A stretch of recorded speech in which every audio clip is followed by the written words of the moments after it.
Yo les gars, juste avant de commencer la petite vidéo, donc c'était juste pour vous dire que j'ai ouvert ma chaîne Instagram. Donc si vous voulez vous abonner à ma chaîne, n'hésitez pas. Donc je mettrai le lien dans la description et une petite photo. Donc si vous voulez voir, pas perdre de temps. Donc voilà, c'était Ludovic, bonne vidéo les gars.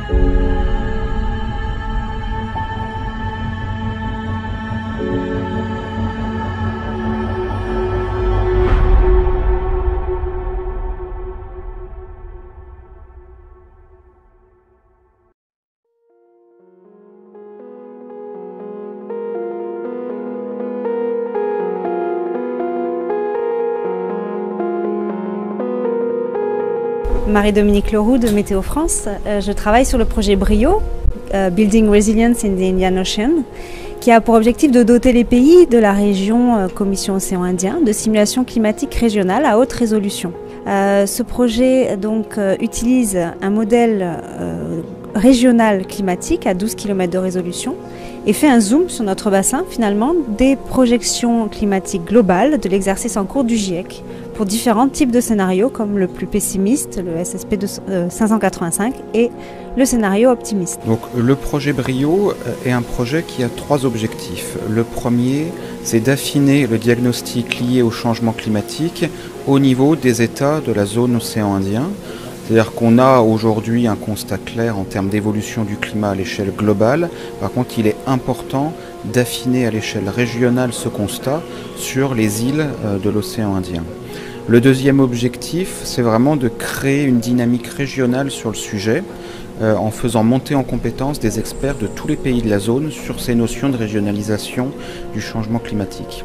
Le troisième objectif, c'était de donner un premier aperçu de ce que vont nous donner la prochaine génération de modèles de climat. Cette nouvelle génération de modèles climatiques nous donne une vision qui évoluent par rapport à l'évolution du climat et sont des scénarios d'ailleurs un peu plus pessimistes en termes d'évolution des températures sur le globe. Je suis le représentant de Madagascar sur l'exécution technique du projet BRIO. Le projet BRIO qui a pour objectif de construire ou d'élaborer une base de données informatiques, une information climatique issue de projections globales et de projections régionales. Donc nous sommes ici pour exploiter ces données et ramifier pour avoir des informations très précises. Donc la COI a été l'origine avec Météo France de l'instruction de ce projet. C'était une nécessité pour les programmes de la COI en matière d'adaptation au changement climatique. Et donc il nous fallait avoir des informations un peu plus précises pour la région afin de mieux designer les projets. On a proposé ce projet à l'Agence française de développement qui nous a accompagnés et donc on bénéficie de ce financement du programme Adaptation pour développer les modèles et pour former des ingénieurs météorologues de toute la région qui sont donc en résidence depuis maintenant bientôt 1 an au sein de l'équipe de recherche de Météo France. C'est un programme qui va se terminer en fin d'année 2020 et on s'appuiera sur ce programme pour développer de nouveaux travaux liés à l'amélioration de la mesure des données météorologiques dans la région de l'océan Indien.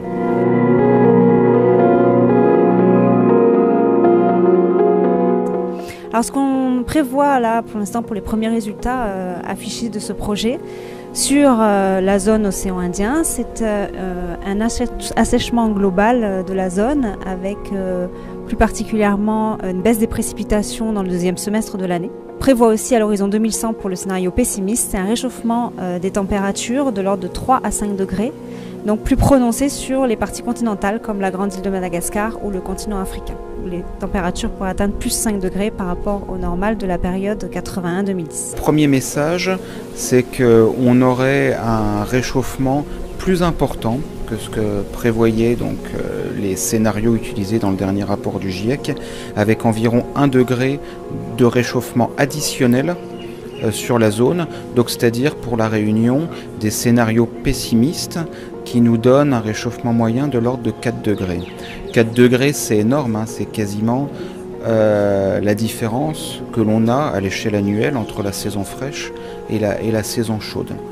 Le deuxième constat, c'est une tendance à l'assèchement global, c'est-à-dire à une baisse des précipitations sur la zone, avec d'ailleurs une saison des pluies qui pourrait être plus courte et moins arrosée que ce que l'on a actuellement.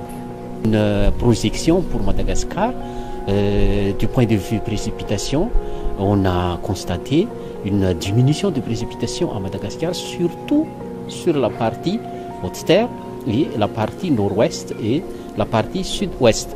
Du point de vue température, on a constaté aussi, on a projeté une augmentation de température de l'ordre de 1 à 4 degrés. On a constaté aussi une augmentation du nombre de jours secs, c'est-à-dire le déclenchement de la sécheresse. On a fait aussi quelques exemples sur l'augmentation aussi de températures extrêmes.